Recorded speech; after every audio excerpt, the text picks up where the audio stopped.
അപ്പോസ്തലപ്രവൃത്തി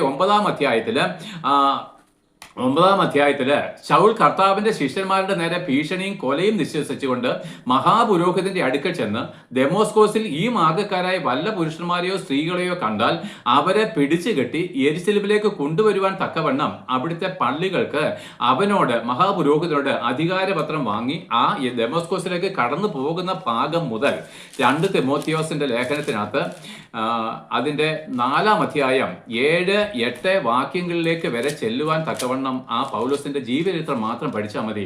ആ ലാസ്റ്റ് പറയുന്ന കാര്യം എന്താണ്? 2 തിമോത്തിയോസിന്റെ 4-ന്റെ